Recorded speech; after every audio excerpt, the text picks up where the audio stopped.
Vamos a comenzar con la alabanza al Buda Shakyamuni.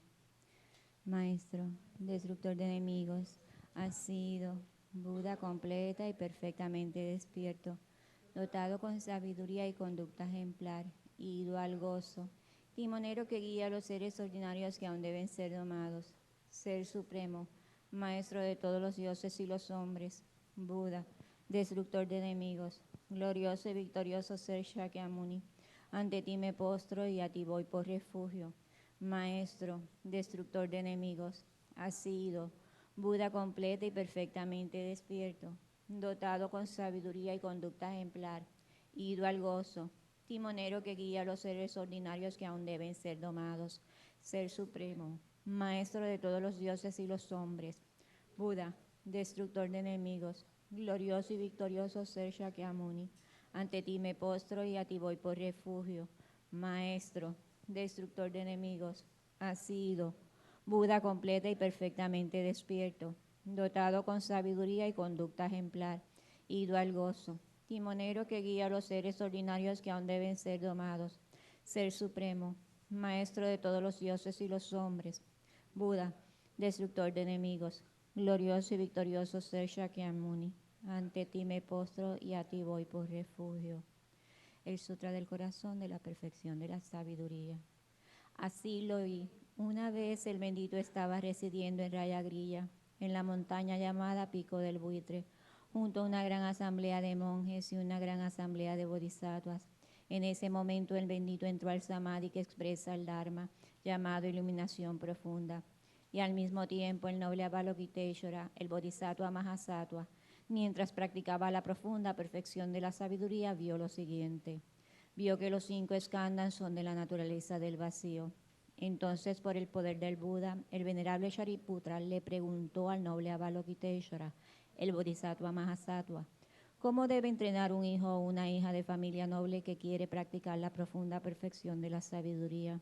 Entonces el noble Avalokiteshvara, el bodhisattva Mahasattva, le contestó al venerable Shariputra, oh Shariputra, un hijo o una hija de familia noble que desea practicar la profunda perfección de la sabiduría debe practicar así viendo lo siguiente, que los 5 skandhas son de la naturaleza del vacío. La forma es el vacío también es la forma. El vacío no es otra cosa que la forma no es otra cosa que el vacío. De la misma manera, los sentimientos, las percepciones, las formaciones mentales y la conciencia también son el vacío. Por lo tanto, Shariputra, todos los dharmas son el vacío. No existen las características, no existe el nacimiento ni la cesación, no hay impureza y no hay pureza, no hay merma ni hay aumento. Por lo tanto, Shariputra, en el vacío no hay forma, sentimiento, percepción, formación mental ni conciencia. No hay ojos, oídos, nariz, lengua, cuerpo o mente. No hay apariencias, ni sonidos, ni olores, ni sabores, ni tacto, ni dharmas. No hay dhatu de los ojos y así hasta el dhatu de la mente y conciencia. No hay ignorancia ni fin de la ignorancia hasta la vejez y la muerte. No hay fin de la vejez y de la muerte. No hay sufrimiento ni origen del sufrimiento. No hay cesación del sufrimiento, ni sendero, ni sabiduría, ni logro, ni ausencia de logro.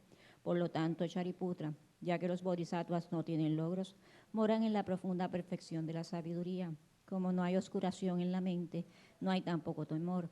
Trascienden lo falso y alcanzan el nirvana total. Todos los budas de los 3 tiempos, a través de la práctica de la profunda perfección de la sabiduría, despiertan completamente a la iluminación insuperable, verdadera y total.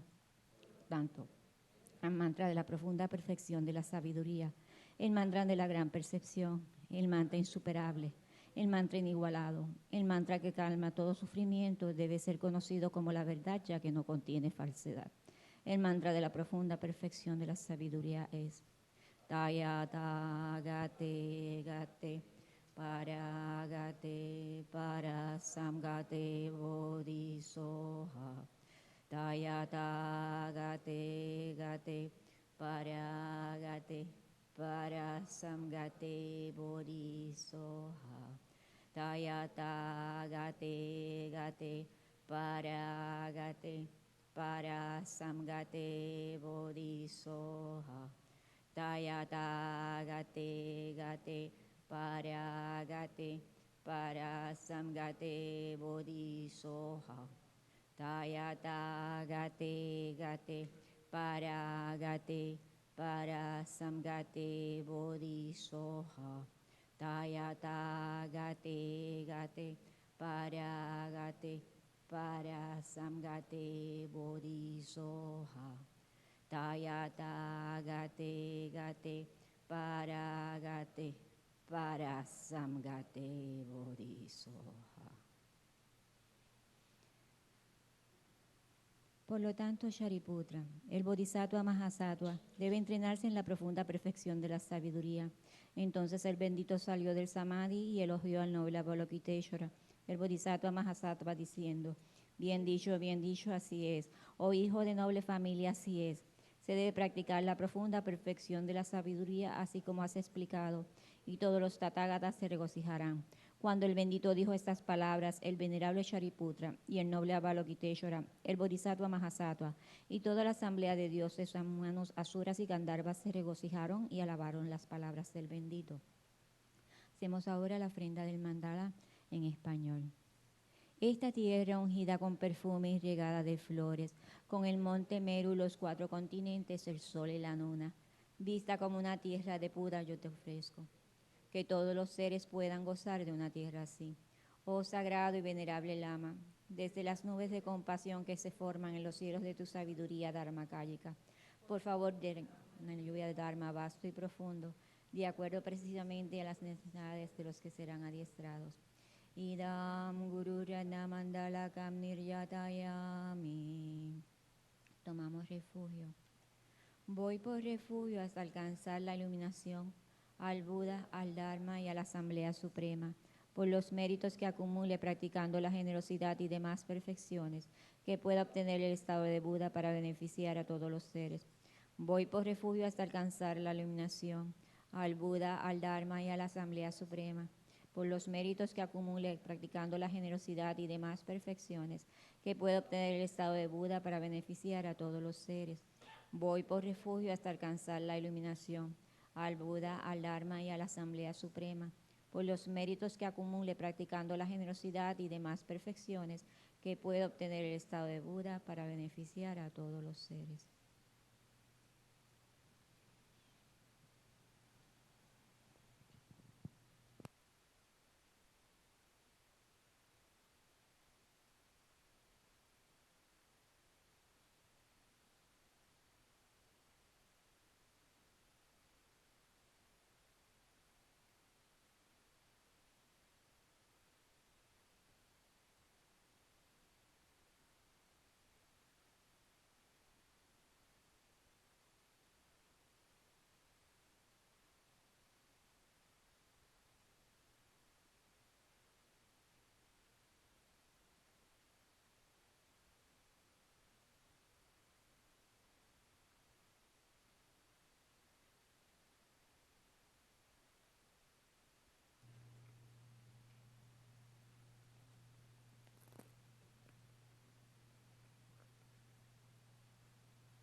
What do you say? Buenas tardes.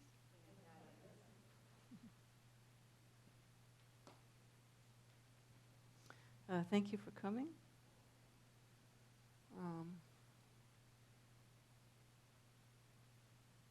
Before we do anything this afternoon, the first thing is to think about why we came to this. Why do we want to spend 4 hours on our Saturday afternoon here? So I want you to just think about it yourselves a little while you're here.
I think most of us are here because, well, maybe you tell me. Why did you come today? Why did you come today? Yep. Yep.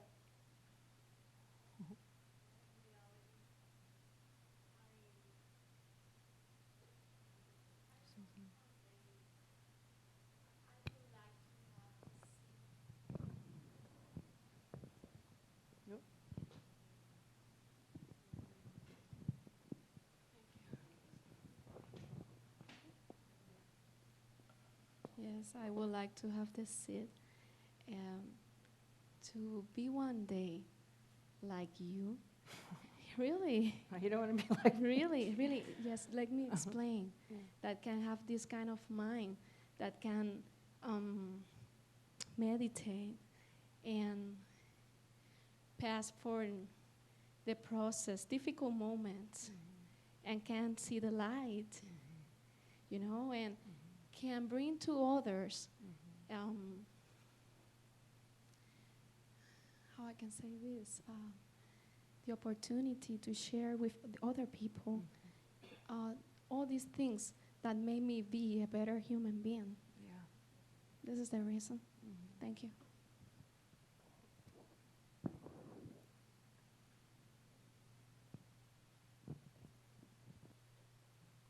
I think we're all pretty much here for that reason, right? Why do you think some people want to be better human beings and other people don't care? Why do you think? Anybody have an answer? Yeah. Gloria, right now. Wanda. Okay, right. It doesn't. It's just for me. I'm trying to remember. Okay. This is the answer that I have from some people. When they ask me why you go there, and I told them that I would like to be a better person, they told me, you already are. You don't need to improve anything. So they don't think they need to improve. They don't consider that there's a space to improve. They think they already know what they need to know and what they have to do. Well, do you think they're happy? They're not happy, but they pretend they are. They say, no, I'm happy, I'm like that. I'm just... Well, why do people pretend to be happy when they're not?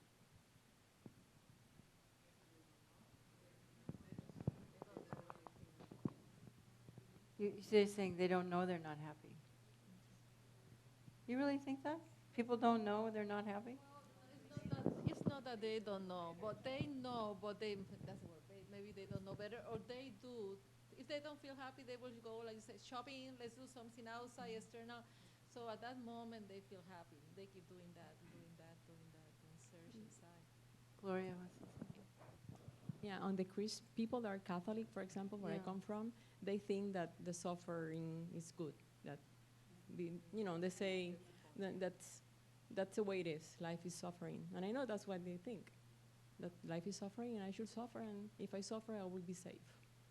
That it's good to suffer. It's good to suffer, exactly. Huh? No, it's...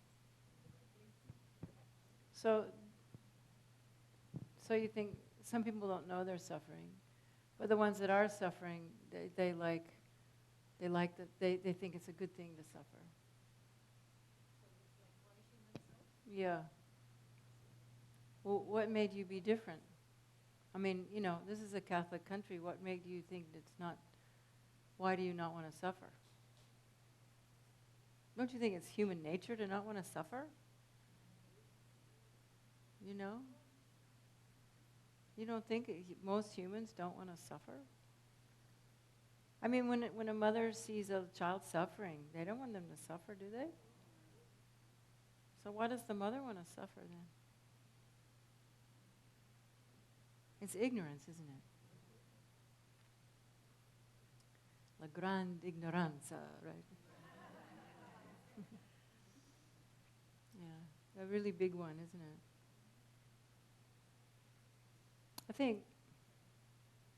Don't you think compassion comes just from seeing ignorance? When you see ignorant people, doesn't it make you feel compassion?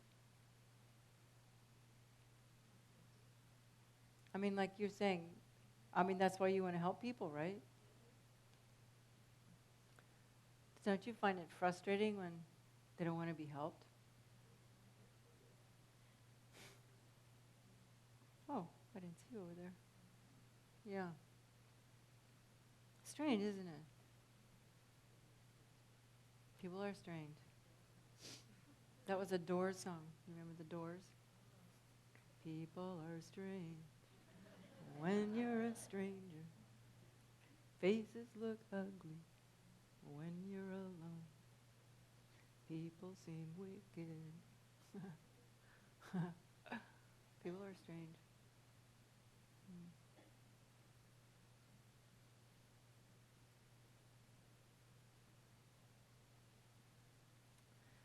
Well,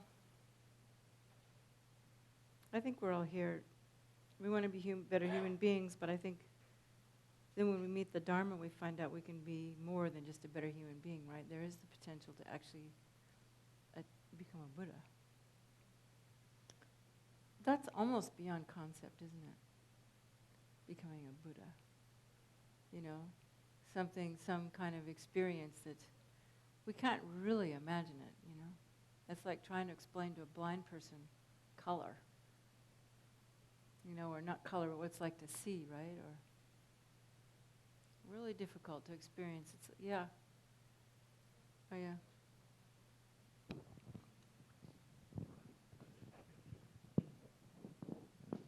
Hi. I want to say something. I see something that worries me about that attitude that people has of ignoring their suffering, especially in cities. When somebody receives an amount of misery, sometimes they answer back with the same amount of misery or even more. They just package it and throws it at the next person beside them. And if everybody's doing that, or even amplifying it, it could happen sort of like a critical mass. And that is a worrisome delusion. You mean it's your delusion? Or it's a worrisome, it's worrisome that I people just keep being more deluded? Well, I have noticed it, but it worries me when I see it. It's like suffering perpetuating itself. Yeah, it seems to be growing at an exponential rate, doesn't it? Yeah. Yeah. Well, I know. It's a difficult world to live in. But we created the cause to be born here, didn't we? So, karma.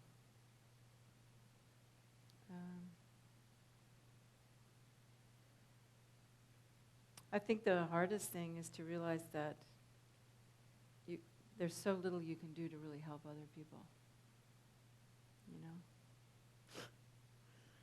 Especially when we can do things to temporarily take away their suffering. You know, we can feed the hungry, we can massage the people who have bad backs, and we can give medicine and that. But, like, I have a friend, Lauren Ladner, and he's just helped to edit a book, a very good Lam-Rim book called The Easy Path, that the Wisdom Publications just published. And it's supposed to be like the best, really good Lam-Rim book to read. But he told me a few years ago that his teacher, you know, they all are called Khensa Rinpoche now. I'm sorry, I can't remember his real name, but that just means ex-abbot, you know. But he teaches a lot now in Washington, D.C. and up in Connecticut. I'm sorry, I don't remember his name, but it's part of the old age thing. And but he went to him maybe 5 or 6 years ago and said, you know, he's a Jungian. Lauren is a Jungian psychotherapist, and I've known Lauren since he was in college, so he's probably been a therapist now for 20 years or more. And he had this realization, because he was like, he was a Buddhist even in college. He's like, okay, I'm going to dedicate my life to others. I like psychology, so I'll do that. And after all these years, he went to his guru and he said, I'm just helping people to be comfortable in samsara. I'm not doing anything to really help them. I just feel like I'm wasting my time. I'm just putting Band-Aid, I'm just putting a Band-Aid on a very, very sick person. What can I do? Wouldn't it be better if I went into retreat, and attained enlightenment? And you know what his teacher said? He said, you don't have enough compassion to go into retreat.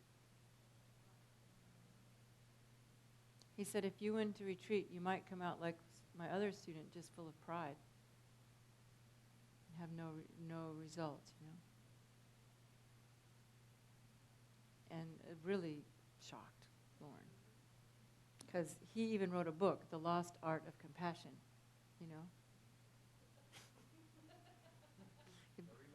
Published, I mean, it's a good book. So what we're trying to do, is not easy.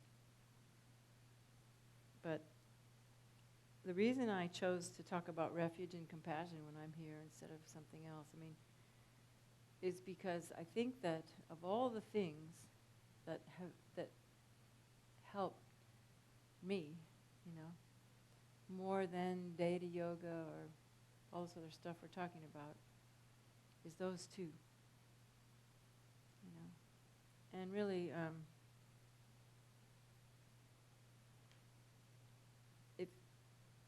it's like, that's kind of all there really is, because even when you're doing Data Yoga, it's a form of taking refuge, Because if we think about the kind of suffering that most of us have, we don't have, some of us have physical suffering, but most people in the United States, well, actually that's really changing. I was going to say most people, have food, clothing, and shelter, but now that's debatable. There's many more hungry, homeless people. I heard that if it weren't for the food stamp program, or I don't know what they call it anymore, food assistance program, it would be worse than the depression of the 30s. There'd be more people on the streets, and there's so many more people on food stamps. But that's not what I was trying to say.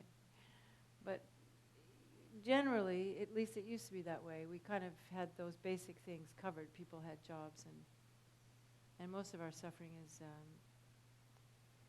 to do with our identity crisis, who we are we getting the love we want, are we in the right relationship, do we have the job we want, things that to people in the third world are like luxuries, but those are kind of our sufferings. And I was thinking about that because I was going through a suffering like that myself recently, and really, it kind of really comes down to our identity, who we are. And so I just wanted you to think about it a minute. It's like, I think that our security and our sense of well-being rests on it. This is just what I'm thinking. You can debate me, Something I was thinking about this morning, actually. Kind of depends on having a comfortable identity. I'm comfortable, I'm Anna. I'm comfortable, cooking and making desserts and having my friend and driving my car around, And so I'm kind of comfortable, I don't know what you do, but Corey's comfortable. What do you do, medicine? Aren't you like a nurse or something? I can't remember. Anyway, everyone's kind of comfortable, I was kind of comfortable in my little life, And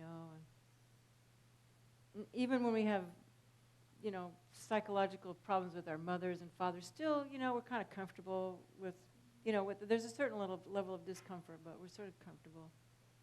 And then something can happen, and you're really uncomfortable. And generally it's because our sense of who we are, something has cracked that. Something has, like there's an expression in English, pull the rug out from under you, you know. And that's when you become really uncomfortable. It could be maybe you find out you have a terminal disease, you have cancer. Or maybe you find out you lost your job, or your husband loves somebody else, or something, you know. And it's because, you know, the pain that we experience, I think, is because who we think we are, like who we belong to. Is it like there's this kind of a series of a few little things, like how we function in the world. You know, like how we get along, you know, who relate to, who am I, you know, it depends on my function, you know, I'm this person's friend, and I'm that person's friend, and I go to Puerto Rico, and I give teachings, and you know, so it's like, it's really based on kind of like what we do, isn't it? And who we belong to. And then there's just the sense of me that's sort of based on that. Because we really seem to base who we are on the outside, our responses to the outside stimulus, right? And then that becomes very kind of concrete, you know.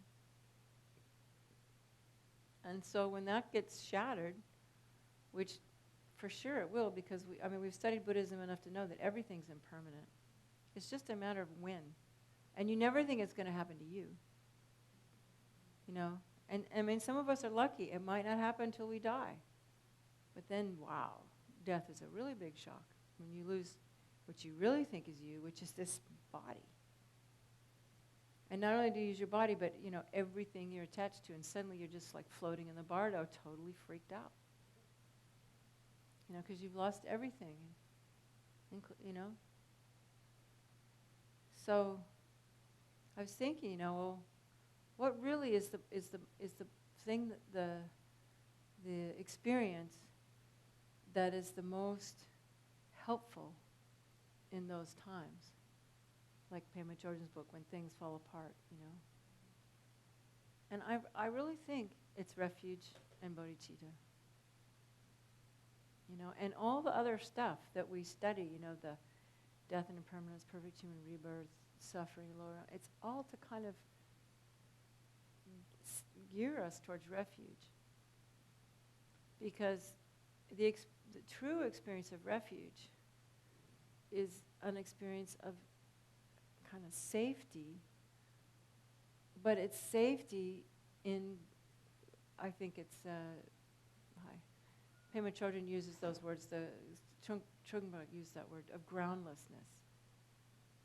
You know, feeling safe when you've fallen out of an airplane and you're just falling in the sky. I mean, imagine that, you know, how is it that you could feel safe, like I was telling Anna, when you've driven your car off a cliff and you're falling down to your death? When you've fallen out of an airplane and you're falling through the sky?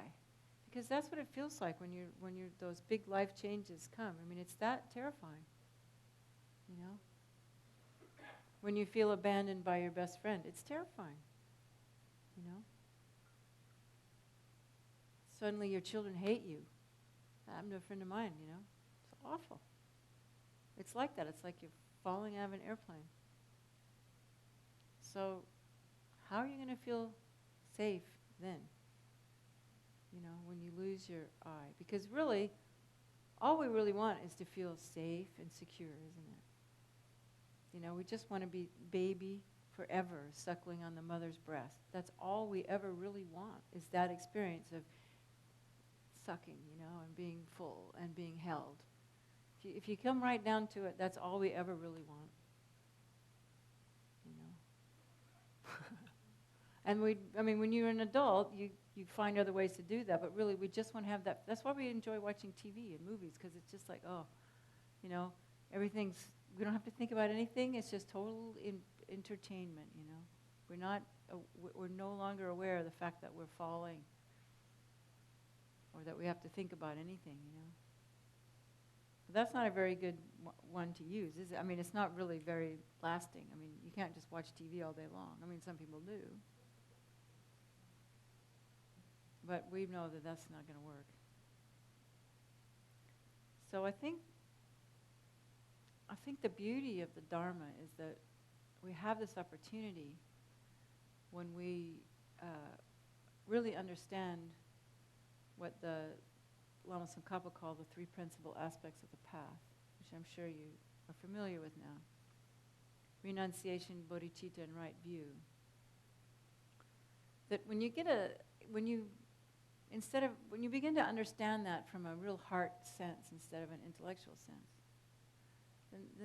then it becomes an experience of being comfortable in that groundless state. And so then that is really what refuge is that. So, and I think it takes a long time to maybe, I don't know, some people past lives are different, so we all have different karma, but to be able to know and feel confident that whatever happens in your life, you won't lose it. You know, you'll still be able to experience well-being, I suppose. Because, I mean, for me, all my life, all I've really wanted was a healthy body and a happy mind. You know, that's all I've ever, you know, since I was an adult, you know, if I didn't feel sick and I wasn't depressed, that's good enough, you know. I didn't need anything else, really, you know. And I think everybody's like that. You know, really, we just want to feel comfortable, you know. And more, I mean, but a happy mind, there's a lot of qualifications of a happy mind. I mean, I think a mind is really happy when it feels love. It just can't have the ice cream. It's got to have some kind of sense of connection, you know, some kind of connectedness with others, you know, some kind of heart connection with others that we call love, you know. But I think what you begin to learn is that you can have just a heart connection with what? Just with heart. You know, just a heart connection with an open heart. Your own open heart is enough of a connection. You know, we just want to feel love, really, you know. And then, but you can't really, but without the emptiness part of it, it always has that grasping. There's always going to be the me and the you. And so even we can get to be to the point where we feel kind of comfortable in our own sense of what? Well-being and love, you know. But as long as there's the I there's always this nah, nah, nah, nah, nah. So somehow, you know, you have to like let go of that. And it takes study, and it takes practice, and it takes courage. Because it takes courage to be uncomfortable. And letting go of I is uncomfortable. That's why the bodhicitta is so important. That's why we have method and wisdom. Because it's through the method, the loving kindness, the love, that you can feel safe enough to let go of I, right? And so I think that the experience of refuge is the kind of like everything all together, everything you've ever learned in the Dharma, you know, brings you to the place where you can be comfortable and feel love in that groundless, open space. And to me, that's what refuge is, you know. And the whole purpose of the Guru is to teach us, you know, and guide us so that we can have that experience ourselves. My first teaching from Lama Yeshe was a teaching on refuge. And it just made so much sense to me. And he divided it into, you know, outer refuge and inner refuge and secret refuge and suchness refuge, you know. So the outer refuge is in what we usually think of, the Guru, Buddha, Dharma, Sangha, and some people add, dakas and dakinis and protectors, the whole, everybody. Buddhas and Bodhisattvas, the whole merit field. So Sravakas, Pratekas, that all, And of course, the actual refuge is the teachings, because that's how you transform yourself. But you have to have the Guru and the Buddha to give you the teachings, And then, we all know that, the Sangha, because we need examples and we need people to help us. So that's the outer refuge. But Lama said the inner refuge is your own inner wisdom. Like what we were talking before with Manuel and Wanda, It's like knowing, being able to make those decisions or being able to listen carefully inside, What is it? Lama used to always tell us, he would say, dear, you know. You don't have to come to me, And I'd go, but I don't know. That's what the Guru's for. You're supposed to tell me what to do, I don't know. How can I trust myself not to make a deluded decision? But I think what it is over time, you begin to know that you do know. If you just, especially after a certain amount of time, you've done enough practice that you can ask the outer Guru and then listen for the answer. One of the people who I talked to people beforehand, it was like, oh, I want to be with the Guru all the time. I want to be around the Guru all the time. And it's like, I need to be, I want to have that hands-on experience, And in the old days, it was like that. You would go and just live with your Guru, like the movie, the TV show, Kung Fu, Grasshopper. We all want to be Grasshopper. We want a teacher, and we can be the grasshopper, and they tell us every day, do this, this, and this, and we move along the path, Some people, even in this day and age, have that, but it's really, really, really rare. So, in this day, even people who are like Guru's attendants, sometimes you talk to them, and it's like, they're not grasshopper. I mean, they are really, but they don't feel it, They're just working hard, They don't realize that the work that they're doing is actually transforming them. But, so nowadays, we have to take refuge. And when we really take refuge in the outer Guru, then we begin to know the inner Guru and feel more comfortable that the Guru is guiding us, and that if we pray, the answer will come. If we have a perplexing question, what should I do or where should I go? And I think really if you sincerely take refuge and generate bodhicitta and pray, the answer will come either in a dream or when you're meditating. Suddenly you go, oh, right, that's. It might take some time, I know with me, because, my big problem is lack of self-confidence, I'm on the outside, I seem very confident. It's so weird, because I was always good in school. Why am I not confident, Why do I? But inside, they're still like, well, I don't trust that inner voice, And I don't know how we get to trust that inner voice, but I really think it's by taking refuge. Because, really, when we're doing these deity yogas, it's even more refuge, Being the deity is a form of refuge, And then Lama, what he said, the secret refuge was your blissful, the winds and the drops and all that stuff, the stuff that makes the bliss come, the secret part of you. And then, of course, ultimate refuge is just emptiness. So it's important to think about all those.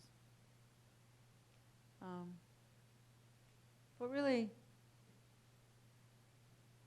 I think that peace of mind that we're all looking for, if it doesn't come right away, it does come with practice. So in some way, you know, just your practice is your refuge. You know? And even though another person came to me today and said, you know, some days, because she's doing her nundro, and it's like, some days I can do it well, and some days I can't pay it. Well, these are my words.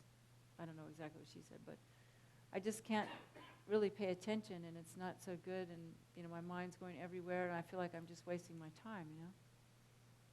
And I said, well, you just have to do it anyway, because eventually, you know, when you study the Mahamudra, they say, you know, there's a Mahamudra looking at the mind without words, and that's when there's no words, and that thing when we're looking at the gap between the words.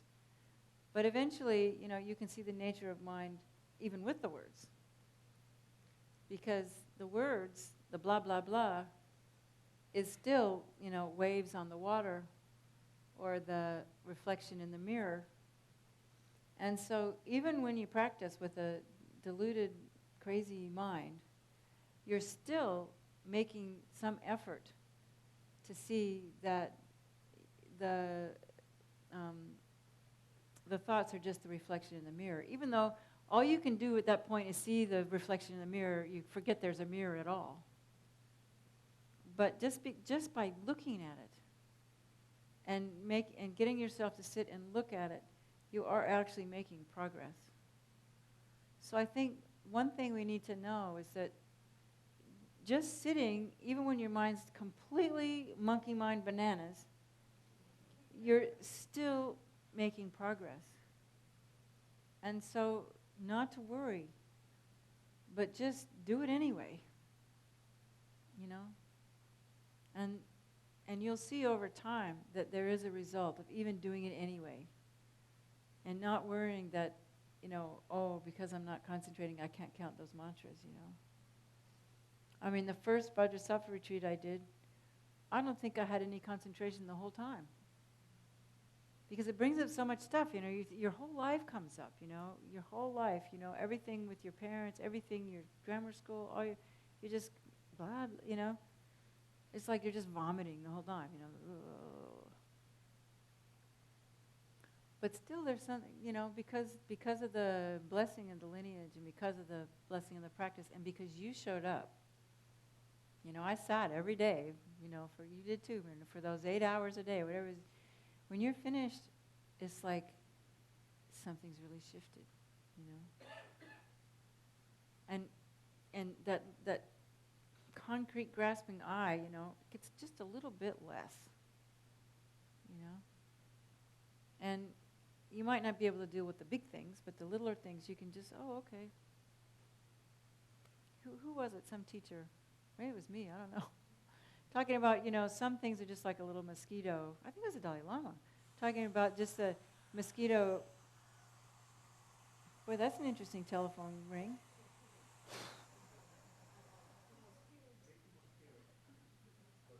Yeah. You know, and those kind of mosquitoes, you can kind of deal with that buzz, buzz, buzz, you know, but when the elephant stomps on your head, you're pretty wasted, you know. And we have all those things in our lives, you know, hopefully not too many of those big elephant experiences, but most of us get a few, you know. And even when that comes, I think, even though it doesn't feel like you have refuge, if you just stay with it, you know.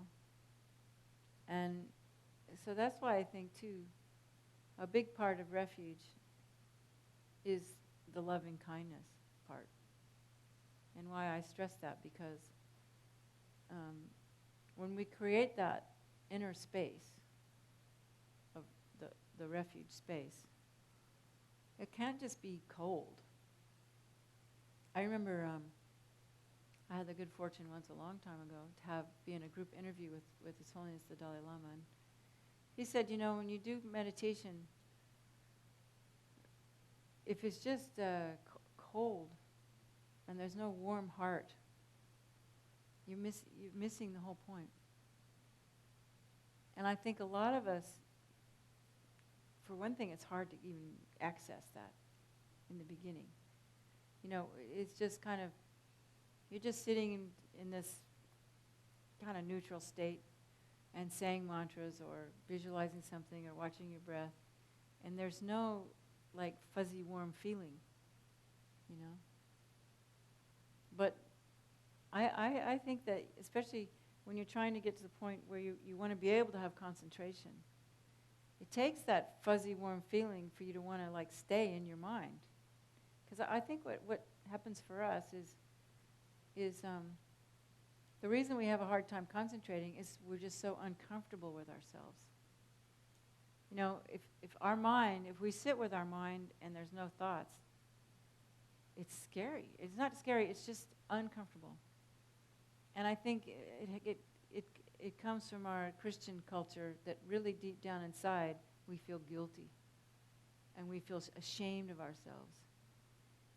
Even if we had good parents, they were Christians too, you know?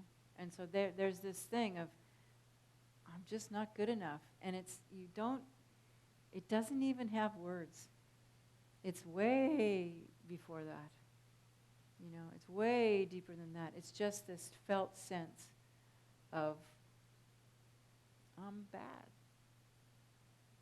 You know, because in that religion, you are bad. You're born with original sin. You know, you're bad. You know, Eve ate the apple.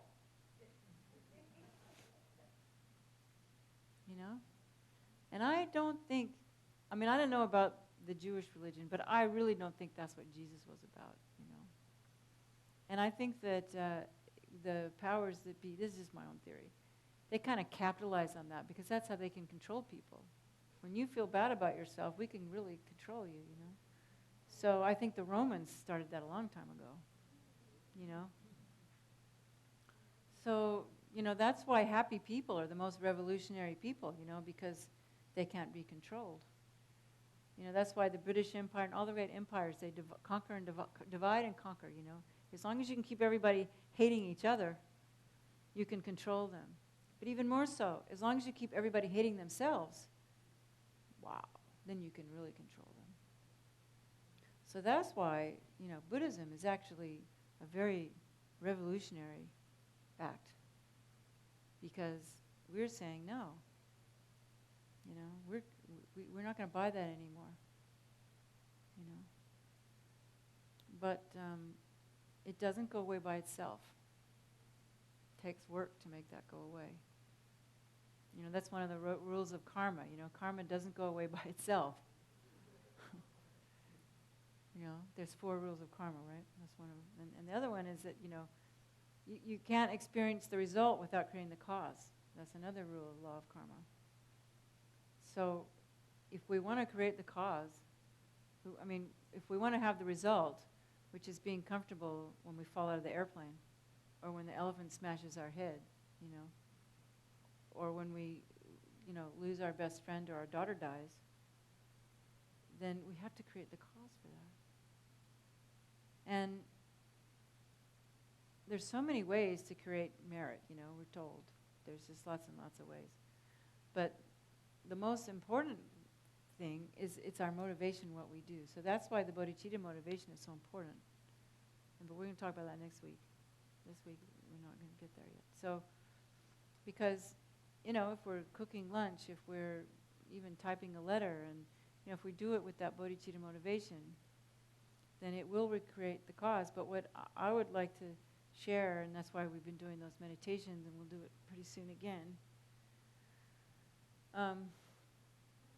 because we need to take the refuge every day and really take time to take refuge. Because when you begin to sit with yourself, that's when your uncomfortable feelings come up. And you can wrap them in,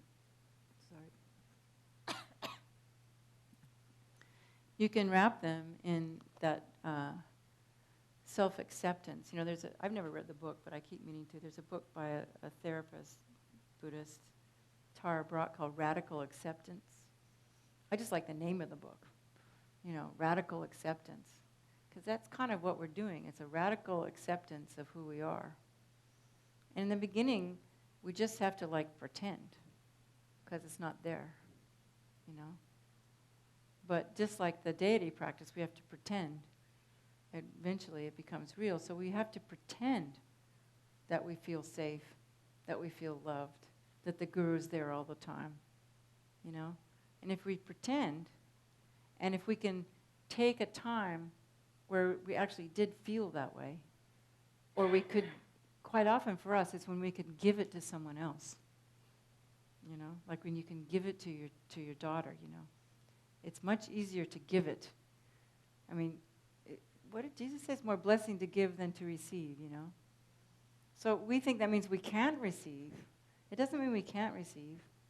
But I almost feel like it's like we learn to receive by giving.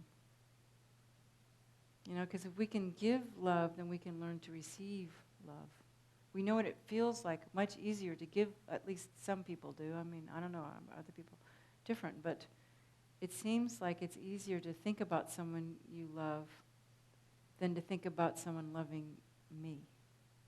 It's harder for me to feel like someone loves me, right? Because deep down inside, I don't think I deserve to be loved. You know? And I don't know where that came from. I think it comes from, I think it's in our DNA, you know? You know, and I also think that because my mother had it, and her mother had it, and her mother had it, and her mother had it, it's just like, it's kind of in the energy body that gets passed when we're just very little baby. You know, even in the womb, you know. If the mother doesn't feel like she deserves to be loved, then you're going to feel that way too. No matter how much, you know, and not everybody. I mean, some people have really loving mothers and they don't have that problem, you know. But there's always something, you know. There's always some everybody's got something, you know. Some people more than others.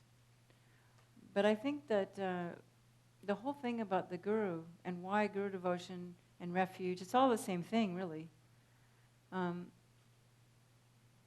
That thing about, I said the other night about, it's not about asking the guru to hold you, but for you to feel the guru's love. You know? And I think I probably did this before, because I was, years before, I would always start with, you know, think about someone that you do love. And then allow yourself to just sit in that experience. And within that experience, then, you know, we can take refuge. And then, you know, once we have that experience, then we can begin to maybe the experience of first refuge, then the loving kindness, then, you know, the bodhicitta. And then we can begin to think about emptiness. You know, looking for the I. Where you know, what is the truly existent self, and beginning to learn to let go of that. But as I said, I don't know, about 15 minutes ago, that's why we have method and wisdom. You know, I think it's really difficult to get to the emptiness without the loving kindness. And loving kindness, for most of us, is a little bit easier to generate anyway. You know, emptiness is, like I said the other night, it's not that hard to intellectually understand emptiness, but the hard part is to actually do it, you know, really get beyond an intellectual understanding of it. So maybe I think we can have a break from 3:30 to 4. Is that right? Anyway, we'll just see. So I thought maybe, do you need to stand up before we meditate? Is everybody okay if we sit for another 20 minutes or so? So I thought maybe we'll do that same meditation we've been doing every night on refuge. And then we'll have a break, and then I'll talk a little bit more from the Lam Rim about refuge. And then we'll just answer some questions. So, yeah. All right. Drink water.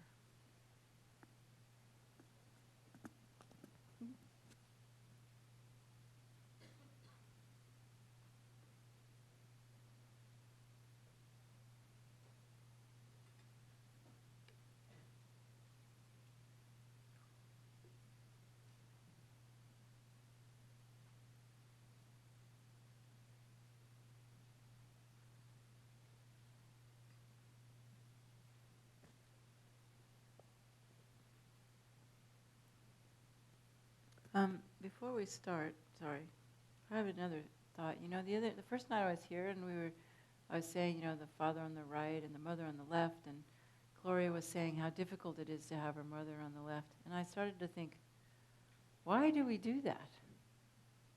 And I don't know, Alberto, do you know why we see someone who's studied more? Why, you know?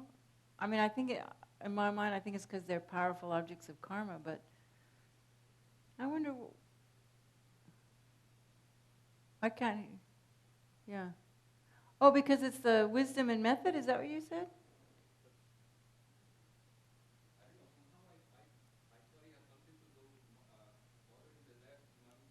Wisdom and father method. Yeah, that's right. I've heard that before. I just forgot. Yeah. Yeah, I think you're right. Okay. That's right. I've heard that too. So, if you don't like your parents, then you don't have to do that.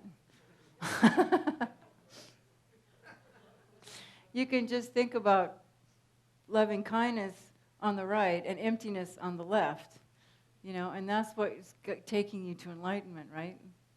So maybe that's more helpful, you know. It's not that you don't like your parents. We all love our parents. But if our parents, if thinking about them is difficult, then don't think about them.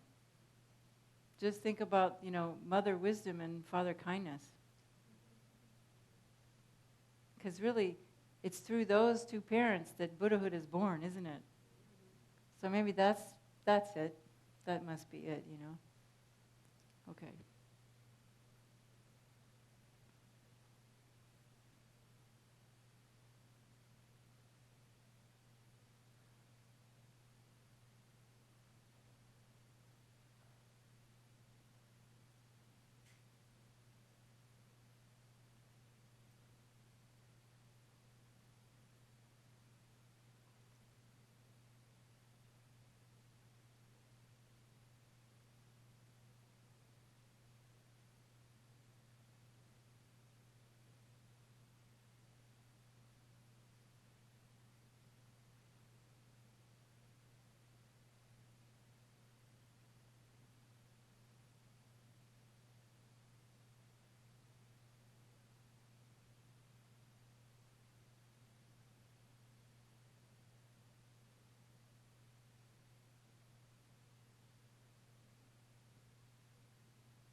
So we begin the meditation just by paying attention to our body.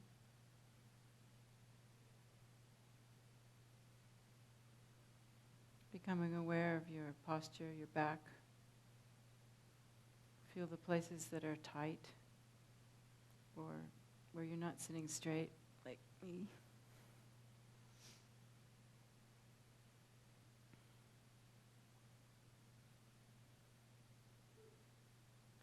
And become aware of the soles of your feet and your toes. And the top of your feet. And your ankles. And as you go through the body, just imagine that as you touch each part, that it's letting go just a little bit. Almost like there's space in between the bones.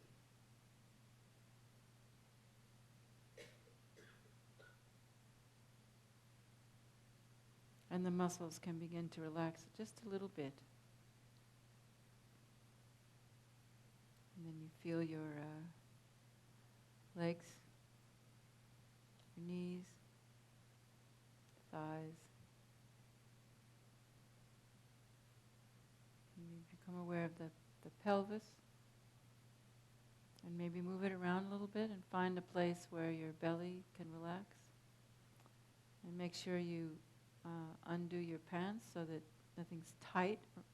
You should never meditate in tight clothing, because the subtle body needs to be free to move.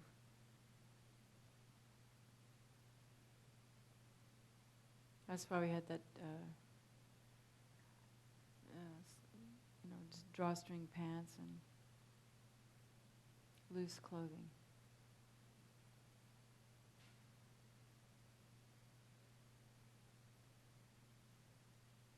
Be aware of your breathing. Then we begin to work on the torso. You want to feel when you're breathing that the breath goes down.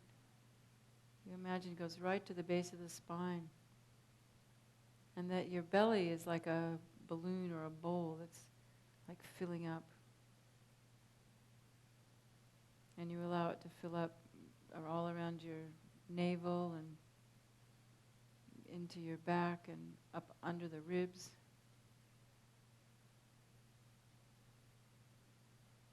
It almost feels like as you breathe, you can almost lift your rib cage up and make space there for your kidneys to breathe and your liver to breathe and your spleen and stomach and all your organs, because you're not squished.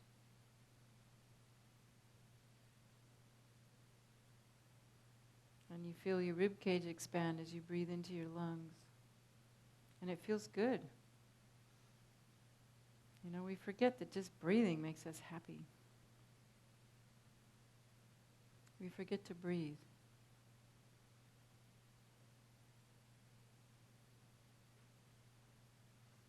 And then we feel the breath into our armpits, and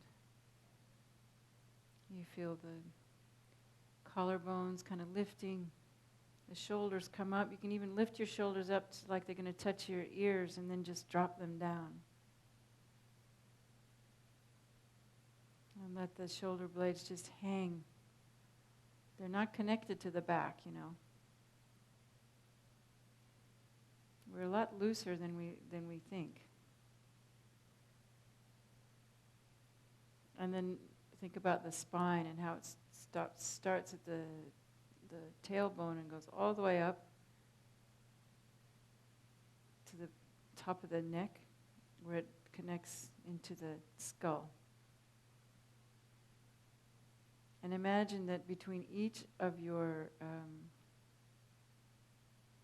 vertebra, there's a little bit of relaxing space.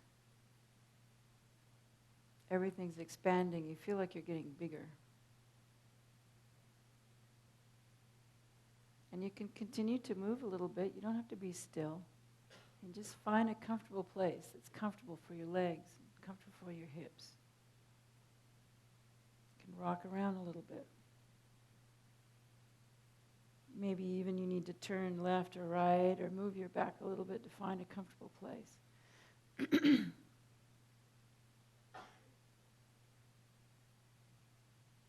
And then become aware of your eyebrows. Let them relax.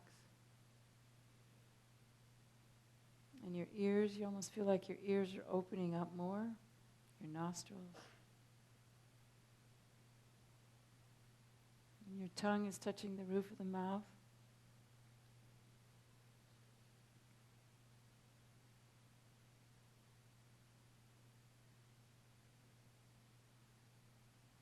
Your jaw, move your jaw around a little bit and make sure it's not tight and your teeth aren't touching. You can open your mouth and close it.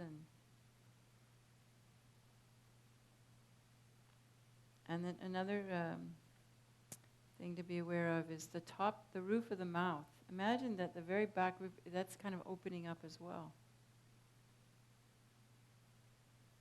And by allowing that open, it kind of pulls your skull back just a little bit so that it makes your chin go down. And you open up the back of your head where the skull hits the neck.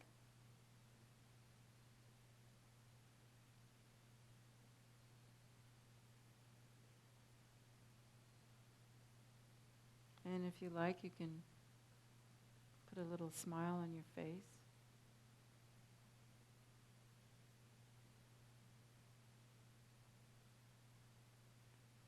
And then there's the arms, the elbows, the wrists, the fingers. So now we've kind of touched base. This is our home.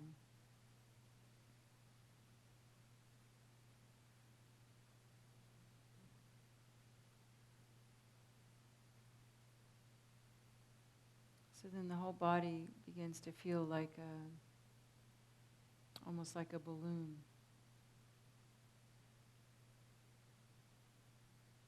And when you breathe in, you're breathing in a kind of a blissful experience that fills up your belly and your lungs and can stretch open your shoulders, and as you breathe out, you just let go and relax.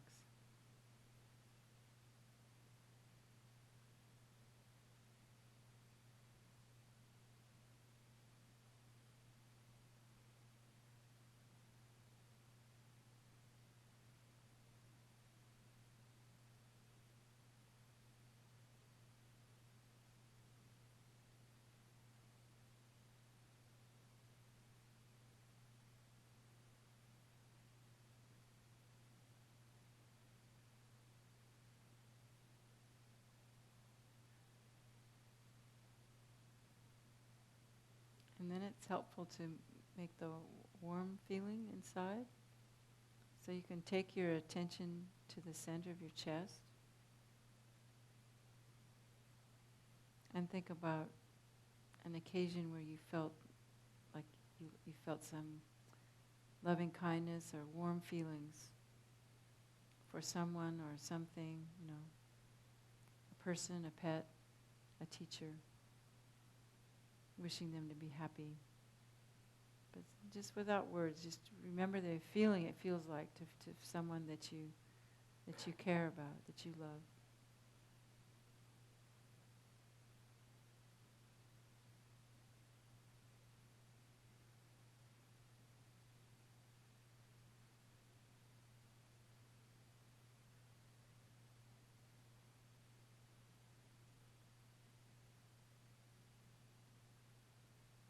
And that also helps you to relax.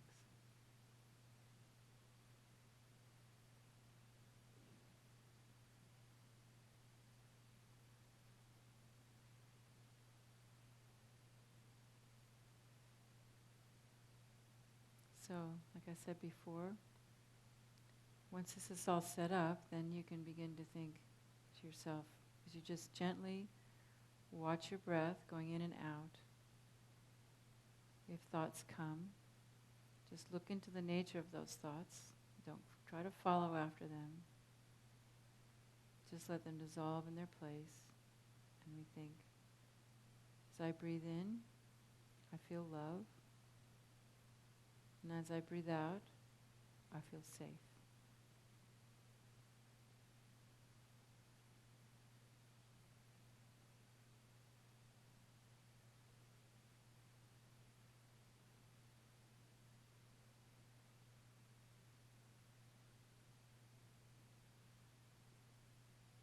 So for me, that's the experience is as I take in the breath and fill up my body, I fill up my body with this experience of loving kindness. But as I exhale, I just completely let go.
And while you do this meditation, there's a part of you that has to always be paying attention, like 25%, you know? Even though you're allowing yourself, you're thinking about love, thinking about relaxing. This part of you is looking at the breath. And part of you is paying attention to when your mind is wandering. Then you bring it back to this very simple practice. But also we want to pay attention to how bright is the clarity of the meditation. Is it sinking? Is it getting dull?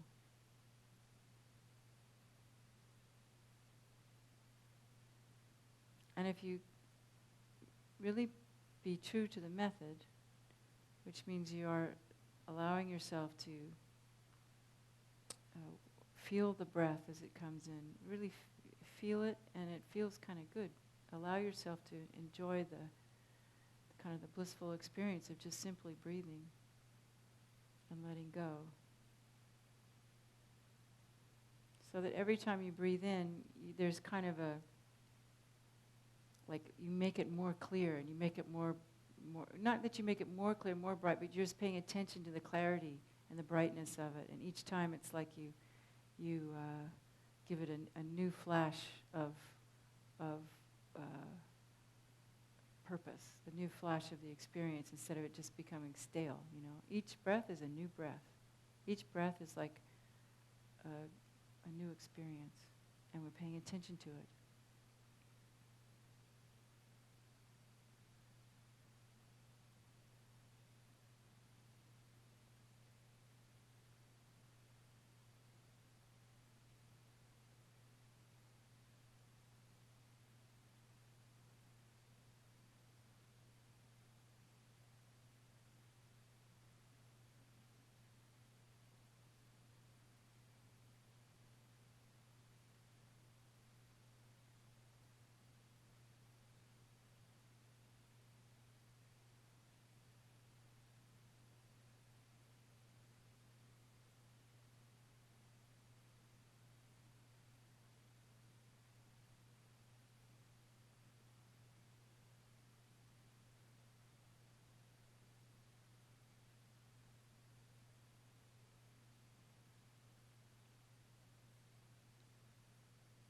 So then another part of the body also has to, another part of the mind also has to be paying attention to the body.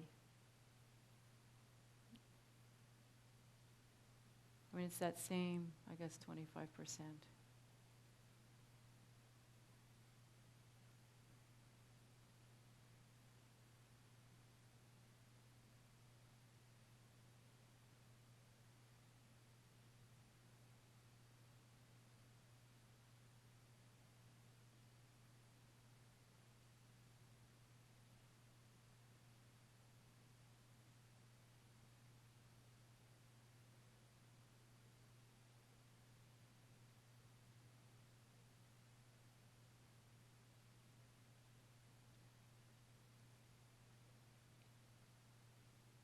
And then within this, continuing to do this, we're going to visualize or imagine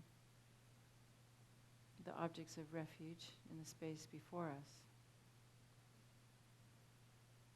So traditionally, as in the Jorcho Puja, and you can, depending on your capacity and what feels comfortable, you just visualize the Buddha.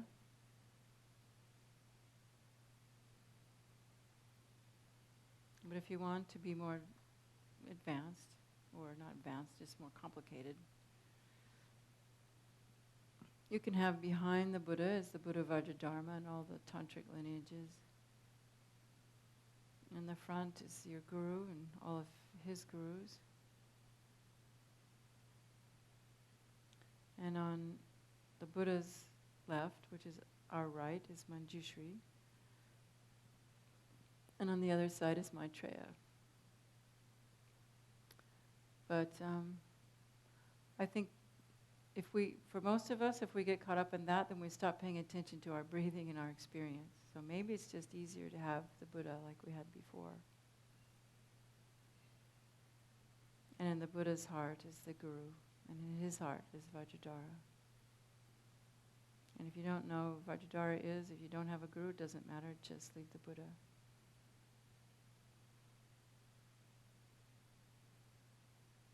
And then we begin to think that, the Buddha is totally gone beyond having emotional afflictions or physical sufferings, worries, fears. Buddha is in a total state of peace with great compassion for all. And he helps all beings, or it can be a female Buddha if that works better for you. The Buddhas help all beings. It doesn't matter if they've harmed them or hurt them. The Buddha has compassionate care and wish to benefit every single sentient being throughout infinite space.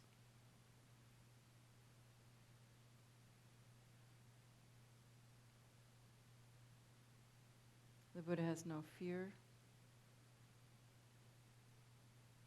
And the Buddha has all the skills to liberate all sentient beings. So if we could imagine, having a personal interview with the Buddha, he would give us the complete, total, perfect prescription for our own enlightenment. And it probably wouldn't look like anyone else's.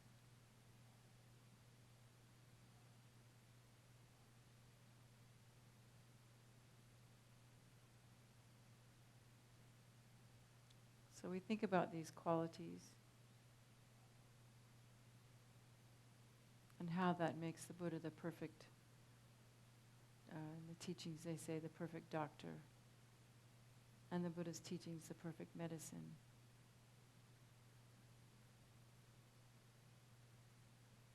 And our fellow friends and the Arya beings, also the Arya Sangha and the relative Sangha, which means the people who help us along the path, are like the nurses.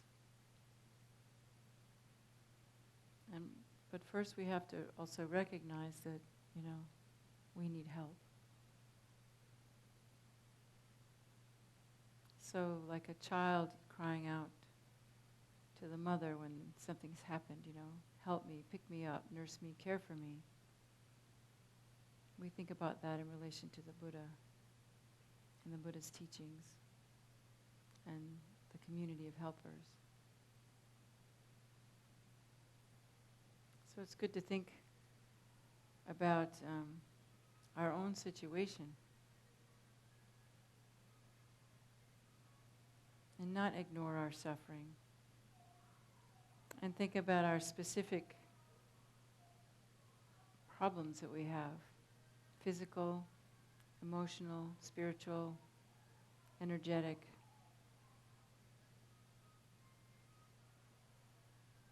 And in the beginning, we just turn to the Buddha to help us.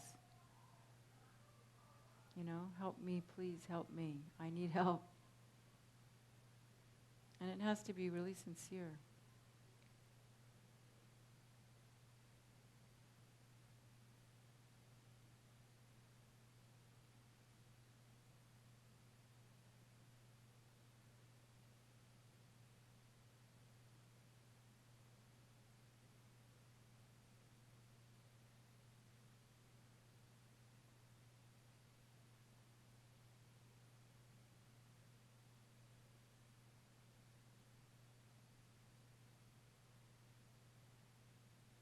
Particularly think about your fears. What things really are you afraid of?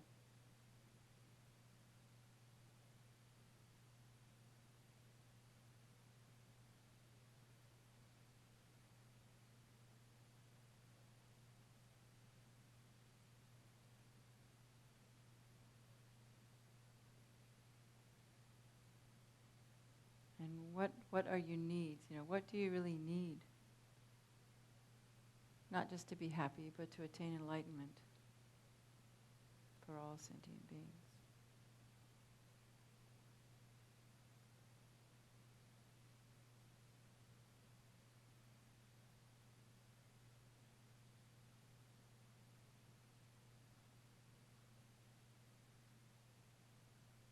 And then we remember that in this visualization we imagine that we're surrounded by a sea of beings just like us, with fears and worries and needs. And that they too are all asking for help.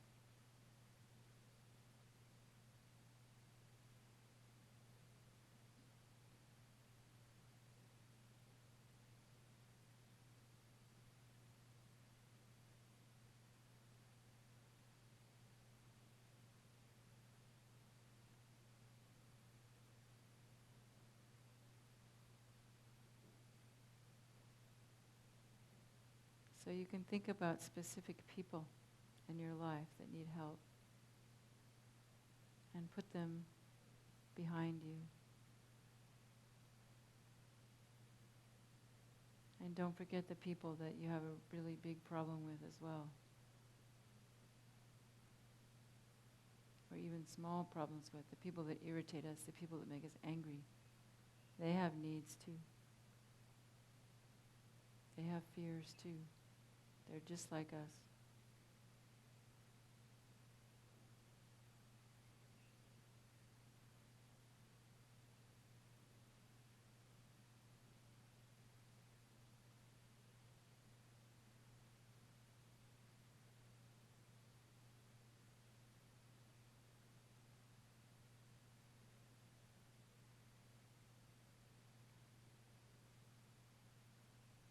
And then, leaving all that in place, we go back again to the breathing in and the breathing out. Only this time, when we're breathing in, we're still breathing in love, but it's coming directly from the Buddha and filling us up with the white light that purifies all the karmic situations that have brought us to have needs and fears and worries. And that everything's being pacified. And not only our needs and fears and worries, but all of our ignorances, all of our delusions, hatreds, desires, jealousies, pride, all the things that we would like to see changed in ourselves.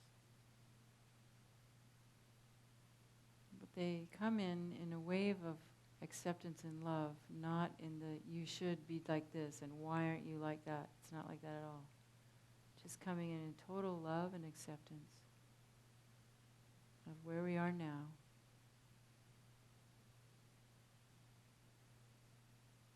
And filling us up.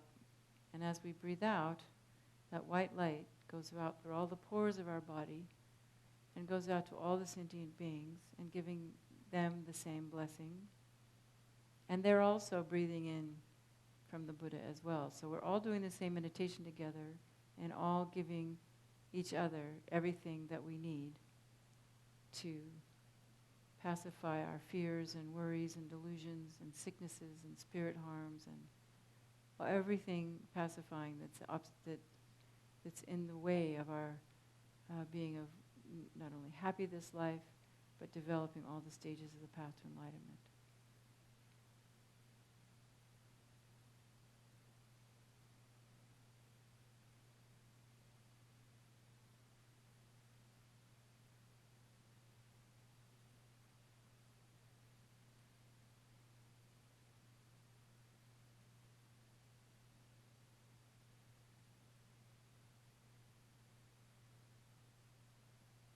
And it's coming in through the vehicle of love, loving kindness.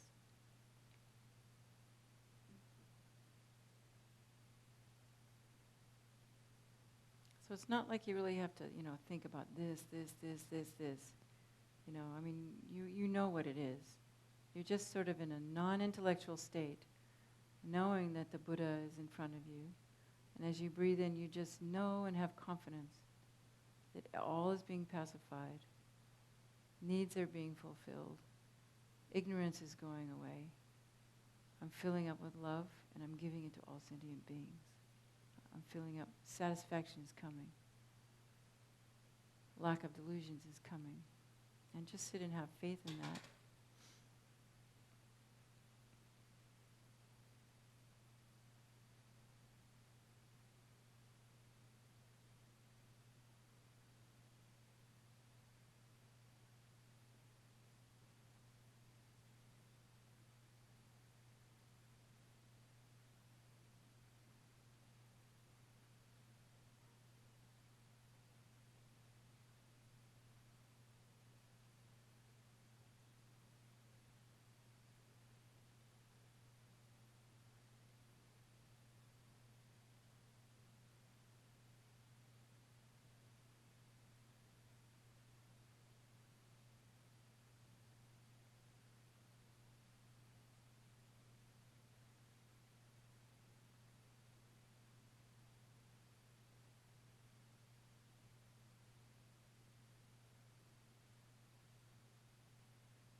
You might even want to experiment with taking a situation that you have that brings up a lot of emotional trauma or unhappiness, and experiment with sitting with that, but then as you breathe in, imagine, as you're breathing in and breathing all this blessing from the Buddha, that it just kind of penetrates that emotional upsetness, or that emotional disturbance that feels like a tightness in your chest or a sadness in your chest. And just experiment and see if you breathe in, you can imagine that you're breathing in right into the center of that experience with the Buddha's compassion and love and the understanding that things only arise in causes and conditions. They do not exist from their own side. Therefore, they can disappear. They can be let go of. And just like looking at a cloud dissolve in the sky, just imagine that the blessing of the Buddha is penetrating right into that experience and allowing you to let go. We won't go much longer. I know it's hard to sit so long.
then just think, all my disease, physical, mental, emotional disease, is purified. All my obstacles to enlightenment, all my inabilities to understand the path to enlightenment, particularly how to cultivate experience of emptiness, compassion, renunciation, how to meditate on generation stage, completion stage, these things, all those obstacles are completely pacified. And then very quickly, we're just going to experience the yellow rays coming in and bringing us everything we need. Emotional balance, intellectual understanding, food, clothing, shelter, renunciation, bodhicitta, right views, all pouring into us and out our pores into all sentient beings. Bright, bright yellow light filling up our entire bodies. Blessing rays.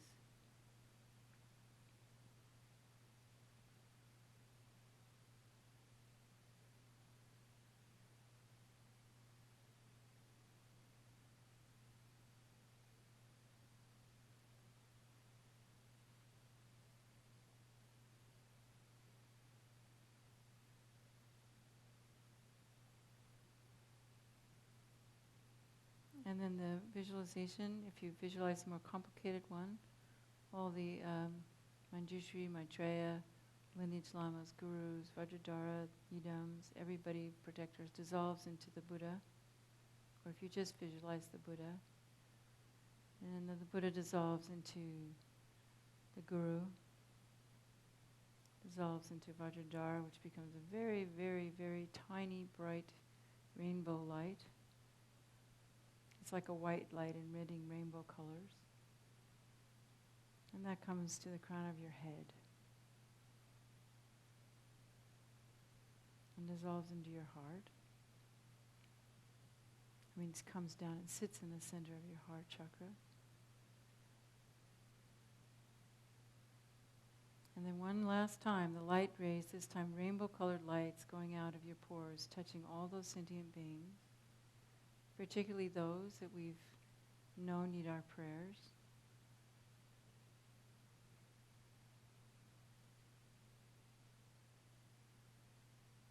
And all those beings become enlightened Buddhas.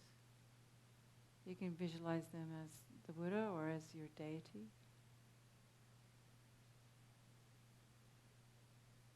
And they then dissolve back into us, falling into our bodies like gentle drops of rain.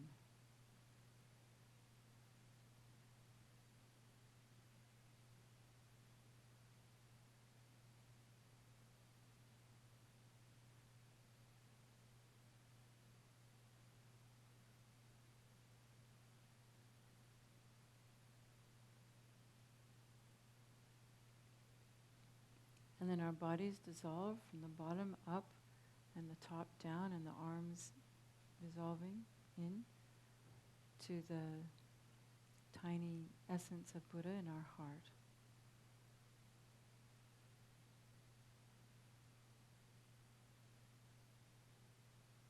And then the sense of I, me, my, just dissolves into space.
There's awareness, but there's no I. Just simply awareness.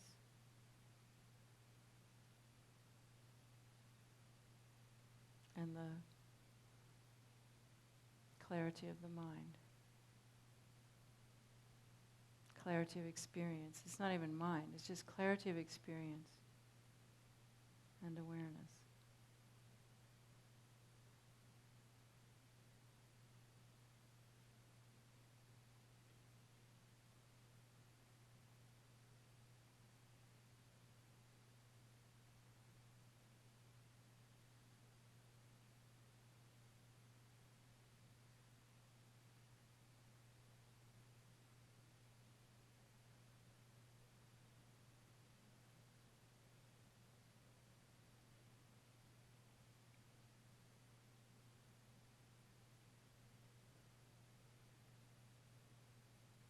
And then we can relax the meditation and arise as either, the idam that we practice or our ordinary selves, and dedicate the merits. How wonderful it is that we persevered through this meditation, and we're able to purify and accumulate the causes for enlightenment for ourselves and for all sentient beings. And whatever merits we accumulated by attempting this practice, may it lead ourselves and all sentient beings to enlightenment. And may it create the cause for the true experience of Dharma to continue to live in the realm of human beings on this planet, and for the Guru's lives to live long, and for many more people to gain realization, so there'll be more Gurus and more Dharma and more sanity in this insane society we live in. It's not all bad. There's a lot of good things.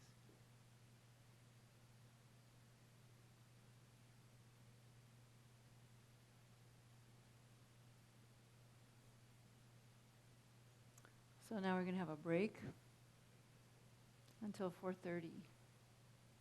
And then we'll come back and answer questions, and maybe I'll talk a little bit more about the classical teaching on refuge. Not sure yet.